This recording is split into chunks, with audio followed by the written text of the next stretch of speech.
Սուրբ Գրիգոր Տաթևացի Քարոզ Սուրբ Խաչի մասին։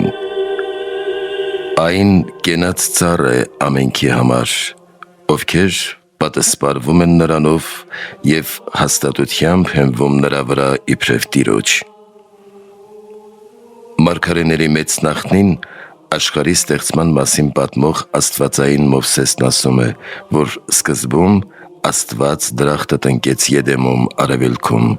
և նրա մեջ կենաց ծառը, որից Ադամը զրկվեց իր պատվիրանազանցությունից հետո ըստ աստվածային հրամանի։ Գուցե ձեռքը մեկնի կենաց ծառին, ճաշակի պտուղը և ապրի հավիտյան։ Իսկ վերջին ժամանակներում Տերը երկրում հաստատեց կենաց ծառը, նրանից կախելով կենաց պտուղը, ինչի մասին դարձյալ վկայում է Մովսես մարգարեն. «Պիտի տեսնեք ձեր կյանքը կախված փայտից»։ Այդ կյանքը մեր Տեր Հիսուս Քրիստոսն է, անմահության պտուղը կախված խաչափայտից, որ կենաց և անմահության ծառն է։ Որովհետև կենաց պտուղն ունեցողն ինքն էլ կենաց ծառ է, քանզի ամեն մի ծառ իր պտղից է ճանաչվում։ Ով հավատի աչքերով տեսնում է այն և ճանաչում մեր Տիրոջը որպես անմահության պտուղ, իսկ նրա խաչը որպես կենաց գործիք, նա հավատի շնորհիվ ճաշակում է կենաց պտուղը, անմահանում և զորանում նրա իմաստությամբ։ Իսկ ով իր անհավատության պատճառով չի տեսնում այն, մահանում է հոգով, հիմարանում մտքով և տկարանում։ Քանզի ինչպես ասում է առաքյալը կորստյան մատնվածների համար, խաչի քարոզը հիմարություն է, իսկ մեզ փրկվածներիս համար Աստուծո զորություն։ Եվ այս մասին է իմաստուն առակողի խոսքը, թե այն կենաց ծառ է ամենքի համար, ովքեր պատասպարվում են նրանով և հաստատությամբ հենվում նրա վրա իբրև Տիրոջ։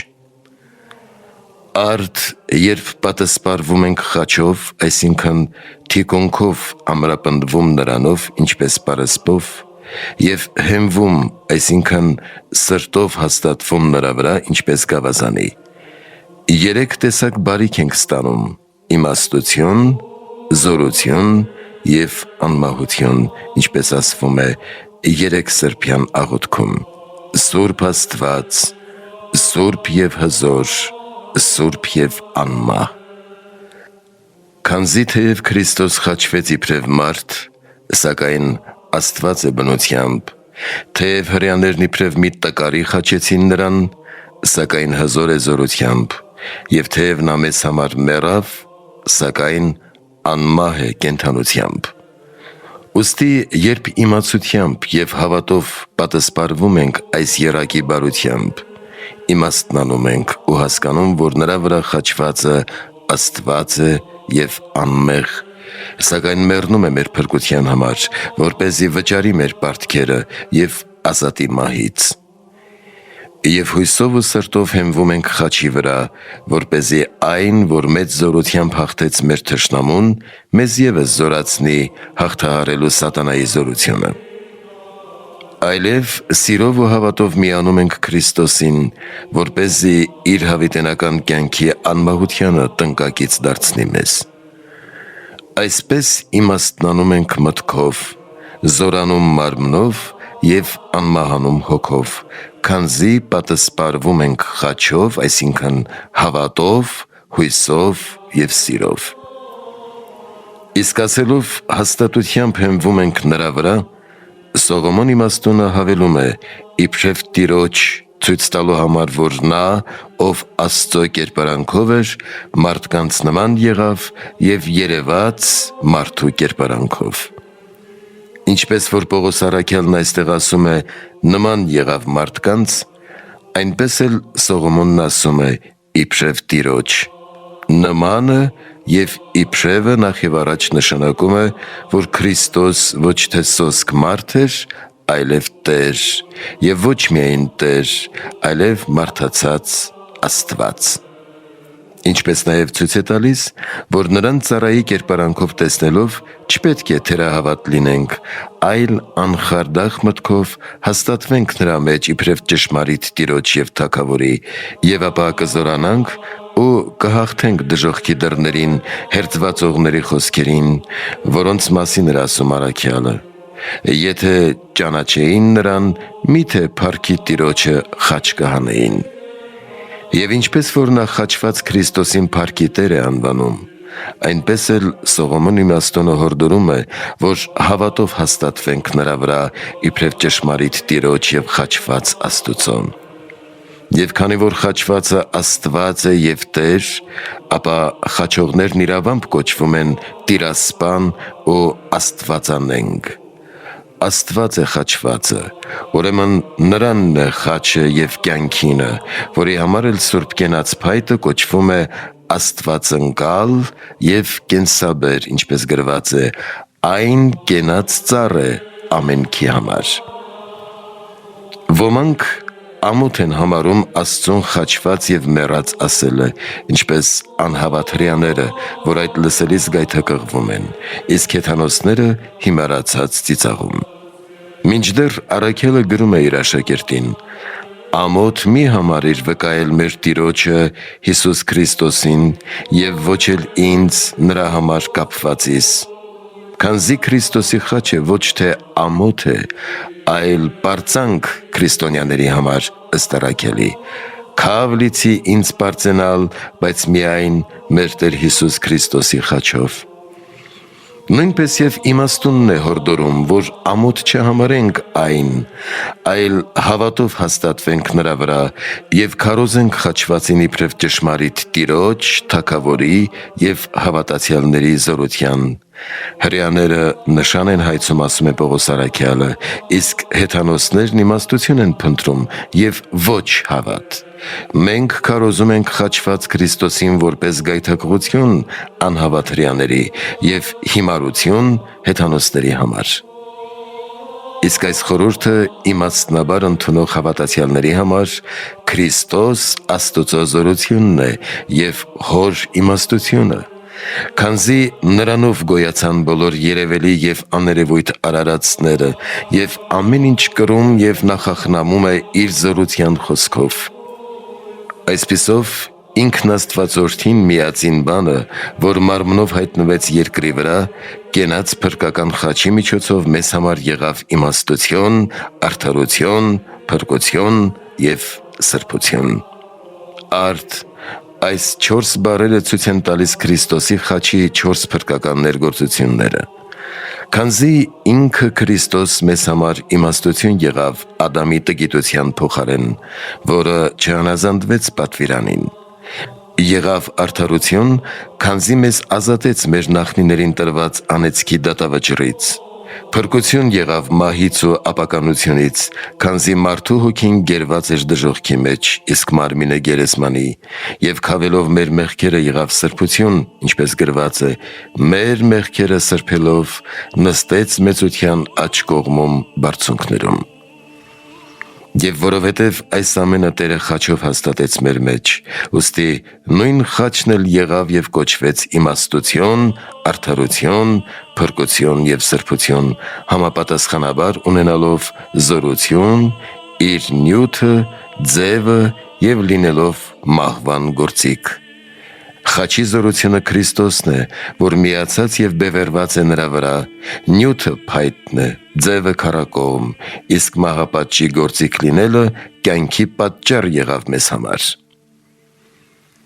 Խաչը մեզ համար իմաստություն է իր զորությամբ, որովհետև այն տեսնելով նրանից անբաժան ենք ճանաչում խաչվածին, ինչպես ինքն ասաց. «Այս է իմ հանգիստը հավիտյանս հավիտենից, սրանում պիտի բնակվեմ, քանզի սիրեցի այն»։ Տեսնելով խաչը, իմանում ենք, որ խաչվածը նրա վրա է անմեղ մարմնով և ոչ թե իր պարտքերի, այլ մեզ համար, որպեսզի վճարի մեր պարտքերը և մահվանից փոխի դեպի կյանք։ Եվ գիտենում ենք, որ նրա վրա խաչվածը միաժամանակ անմահ է և մեռած, այսինքն մեռած է մարմնով, իսկ աստվածությամբ կենդանի է։ Նա է, որ մեռյալ է, նույն ինքը անմահ է մնացել, և նույն անմահն է, որ մեռել է մեզ համար։ Այս են խորհրդանշում երկու արյան և ջրի վտակները։ Տիրոջ կողից արյուն բխեց, քանզի նա Աստված է և կենդանի է, և ջուր, քանզի մեզ համար մեռել էր մարմնով։ Տեսնելով խաչը, նաև գիտակցում ենք, որ հավատացյալներս նույնպես նրա մահը և անմահությունը կրում ենք մեր մեջ, քանզի հավատով նրան պատվաստվելով և նրա հետ խաչվելով, մեռնում ենք մարմնով և կենդանանում հոգով, այսինքն մեր մեջ մեռնում է մեղքը և կենդանանում արդարությունը։ Այսպես խաչի զորությունը իմաստություն է մեզ հավատացյալներիս համար։ Խաչն արդարություն է մեզ համար իր նյութի շնորհիվ, որովհետև Աստված խոստացավ մարդուն, որ կենաց ծառից ճաշակելով նա կանմահանա։ Եվ քանի որ չկերավ, արդարապես վերստին կենաց խաչի փայտով անմահացրեց մարդկանց։ Եվ որովհետև սատանան փայտի միջոցով հաղթեց մարդուն, իրավամբ նույն փայտով էլ Տերը հաղթեց մեզ հաղթողին։ Մարդն ընկավ և մեռավ ծառի ու նրա պտղի պատճառով, ուստի արդարացի էր, որ նա փայտով էլ կանգնեցվեր ու կենդանացվեր։ Աստված ինքը մարդուն արտաքսեց դրախտից, որպեսզի նա չճաշակի կենաց ծառից և չանմահանա, և նույն ինքն էլ մերձեցրեց կենաց ծառին, որպեսզի նրա պտղից ուտելով անմահ լինենք հավիտյան։ Այսպես քառակի արդարությամբ, փայտն ընդդեմ փայտի, հաղթությունը հաղթության, կյանքն ընդդեմ մահվան և պարգևները խոստման դիմաց արդարապես կատարելով, կենաց և անմահության փայտը արդարություն է մեզ համար։ Իր քառաթև ձևով խաչը փրկություն է մեզ համար, քանզի այն խորհրդանշում է Քրիստոսի 4 բարերարությունները։ Խաչի վերին մասը ցույց է տալիս երկնքի արքայության բացվելը, ստորին մասը դժոխքի ավերումը, աջը շնորհների բաշխումը, իսկ ձախը մեղքերի թողությունը։ Քառաթև խաչը խորհրդանշում է նաև 4 առաքինությունները, որոնց վրա պետք է տարածել մեր ներքին մարդուն։ Վերին մասը նշանակն է սիրո, ստորինը խոնարհության, աջը հնազանդության, իսկ ձախը համբերության։ Խաչի գլուխը և պատվանդանը խորհրդանշում են նրա վրա խաչված Քրիստոսի աստվածությունը և մարդկությունը։ Աջը արդար հավատացյալներին տրվող շնորհները, իսկ ձախը մեղավորներին ու անհավատներին սպասվող պատուհասը։ Այլև աջը խորհրդանշում է մարդկանց փրկությունը, որ իրագործվում է Աստծո աջով, իսկ ձախը սաստը սատանայի հանդեպ խաչի զորությամբ։ Խաչի 4 թևերը խորհրդանշում են նաև մեր 4 խոկումները։ Վերին մասը միշտ վերինը խորհելը, ուր Քրիստոս նստած է Աստծո աջ կողմում, ստորինը մահվան մասին խոկալը, իսկ աջը և ձախը դատաստանի ընտրության, այսինքն աջակողմյանների փառքի և ձախակողմյանների պատժի մասին։ Այլև խորհրդանշում է մեր անկումը դրախտի բարձրությունից դեպի երկիր և այն, որ աջ էինք և ձախ դառնալուց հետո դեպի նույնը վերադարձանք Քրիստոսի հանդեպ աջակողմյան հավատով։ Խաչը մեզ համար սրբություն է, մահվան գործիք լինելով։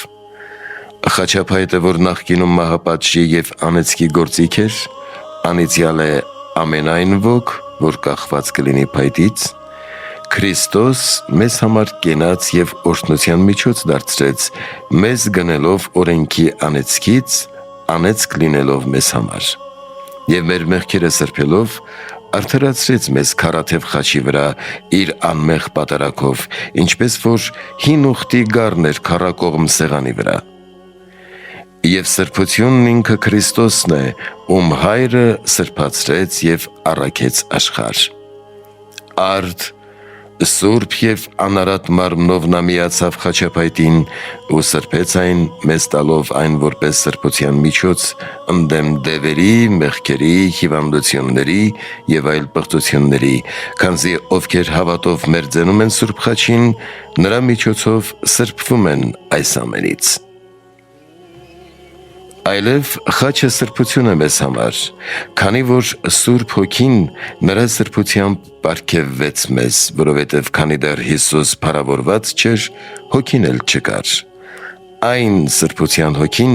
որ Աստված սկզբում փչեց մարդու երեսին, եւ նա կենդանացավ շնորհներով, սակայն մեղքի հետևանքով վերցրեց մարդկանցից նրանց մարմին լինելու պատճառով,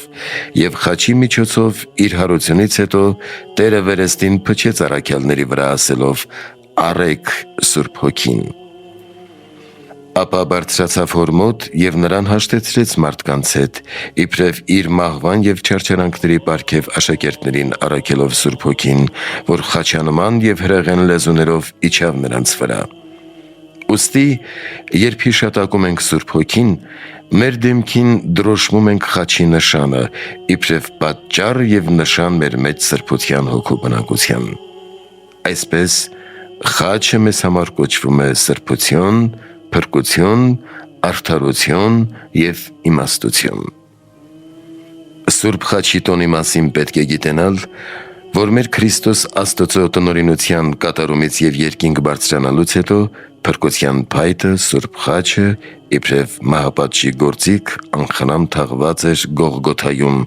մինչև որ մի անգամ գարնանը, երբ մանուկները սովոր են զբոսնել, նրանցից մեկը, որի ծնե կաղ էր, ընկերների հետ խաղալով եւ Աստվածամոխ խաչին մոտենալով, նույն պահին առողջացավ եւ վազեց օրհնելով Աստծուն եւ գոհանալով Սուրբ խաչից։ Հավատացյալներն այդ տեսնելով սկսեցին բերել բոլոր կաղերին, կույրերին, բորոտներին, որոնք ամենքն էլ բժշկվում էին։ Մինչդեռ կույր եւ խուլ հրեաները ըստ Եսայու խոսքի, թե ով է կույր եւ խուլ, եթե ոչ Հակոբի որդիները, Սուրբ խաչը հափշտակելով տարան դրեցին տաճարի գեղեցիկ կոչվող դռանը։ Այնտեղ ողորմության համար մի անդամալույծ էր նստած։ Նա քնած էր եւ երբ արթնացավ, խաչն այդտեղ էր։ Եվ նա հանկարծ ամրացած անդամներով ոտքի կանգնեց եւ գնում ու փառավորում էր Քրիստոսին։ Այնուհետև մի բորոտ մոտեցավ եւ նրա վրայից իսկույն թոթափվեց ապականված մաշկը եւ շարունակ առավելանում էր գոհությունը Աստվածային խաչից։ Հրեաները այս տեսնելով խաչը տարան դրեցին գերեզմանի մեջ եւ մի վեմ իբրև կափարիչ դրեցին վրան։ Վեմի ծերպերից լույս էր ելնում եւ բոլոր հիվանդները նրա մոտ գնալով առողջանում էին։ Բայց հրեաներն այնտեղ կանգնեցրին Ափրոդիտեի պատկերը, որպեսզի այդ բոլոր հրաշքները նրան վերագրվեն։ Այդ օրերին Կլոդիոս Կայսեր կինը Պատրոնիկեն Պետրոս առաքյալի խոսքի շնորհիվ հավատաց Քրիստոսին եւ մեծ հույսով իր որդիների եւ դուստրերի հետ Հռոմից եկավ Երուսաղեմ։ Գերեզմանի մեջ նա 3 խաչապայտ գտավ, որովհետև հրեաներն այնտեղ էին դրել նաև Քրիստոսի հետ խաչված 2 ավազակների խաչապայտերը, որպեսզի նրանց մեջ Տիրոջ խաչապայտը չճանաչվի։ Այդտեղ նրա դուստրը հանկարծակի մեռավ, սակայն հրաշքով հարություն առավ եւ այդպիսով հայտնի դարձավ տերունական խաչը։ Պատրոնիկեն կենդանարար Սուրբ խաչից մի մաս խնդրեց Հակոբ առաքյալից եւ այն ստանալով մեկնեց Հռոմ։ Այդ Սուրբ մասունքը հետագայում ժառանգեցին Սուրբ Հռիփսիմե եւ Գայանե կույսերը, որոնք երկուսն էլ ազգակից էին Կայսրուհուն։ Սուրբ Գայանեն, որը 300 կույսերի կուսանոցի մայրապետ էր, իր հոգևոր դստեր Հռիփսիմեի պարանոցից կախեց Պատրոնիկեի բերած Տիրոջ արյամբ ներկված մասունքը։ Երբ քրիստոնյաների դեմ հալածանքներ սկսվեցին, նրանք փախան Եգիպտոս, Ալեքսանդրիա։ Այնուհետև եկան Երուսաղեմ, որտեղ հրաման ստացան գնալ Հայաստան։ Հասնելով Եդեսիա, շատերը մնացին այնտեղ, ուր Փրկչի պատկերն էր, իսկ մյուսները եկան Այրարատ։ Ովքեր մնացին Եդեսիայում, նահատակվեցին Դիոքղետիանոս Կայսեր կողմից, իսկ մյուսները Այրարատ գալու ժամանակ անցնելով Տոսպ գավառով իբրև մեծ պարգև Հայաստան աշխարհին թողեցին Սուրբ մասունքը, որը եւ մենք Վարագա խաչ ենք կոչում։ Իսկ իրենք նահատակվեցին հայոց Տրդատ թագավորի կողմից եւ այդպիսով հեթանոս հայ ազգին սրբությամբ ծնեցին որպես Աստծո որդիներ, ինչպես հայտնի է նրանց պատմությունից։ Կղոդիոս կայսեր վախճանվելուց հետո թագավորությունն անցավ Ներոնին։ Դրանից համարձակություն ստանալով հրեաները սպանեցին Հակոբոս առաքյալին, որից հետո խաչը վերցնելով տարան թաղեցին մի բարձր տեղ փոսի մեջ, ուր այն մնաց մինչև Կոնստանդիանոս բարեպաշտ թագավորի ժամանակները, որ եկեղեցու համար խաղաղության շրջան է կոչվում։ Կոնստանդիանոսի մայրը Հեղինեն, որ Քրիստոսասեր տիկին էր, մեկնում է Երուսաղեմ փնտրելու աստվածային նշանը։ Նա կշտամբում է հրեաներին և բազում որոնումներից հետո գտնում է խաչափայտը։ Այնուհետև բարեպաշտ թագուհին իր որդու արքայական հրամանով Սուրբ Վայրում սքանչելի եկեղեցիներ է կառուցում և կարգում միասին տոնել խաչի և եկեղեցու նավակատիքը սեպտեմբերի 14-ին, որը և խաչվերած ենք անվանում։ Քանզի քահանայապետը ի տես և ի պահպանություն հավատացյալների վեր բարձրացրեց խաչափայտը և դրեց Գողգոթայում, և մինչև Տիրոջ երկրորդ գալուստը այն այլևս չի տեղաշարժվելու։ Սուրբ Դավիթ մարգարեն փառավորելով այսօրվա պատիվը ասում է. «Մեզ հետ նշանվեց քո երեսի լույսը»։ Երեսը Աստծո որդին է, իսկ երեսի լույսը Սուրբ Հոգին, որ խաչի նշանով իջավ առաքյալների վրա, և խաչի նշանը դրոշմելով մեզ վրա հաղորդվում ենք Սուրբ Հոգուն։ Եվ ինչպես որ Հիսուս անտրտունջ և լուսավոր երեսով հանձն առավ խաչի մաղը և ուրախ էր սրտով, այնպես էլ Սուրբ խաչը ուրախարար է մեր սրտերի համար ի փառս մեր Քրիստոս Աստծո, որ օրհնյալ է հավիտյանս։ Ամեն։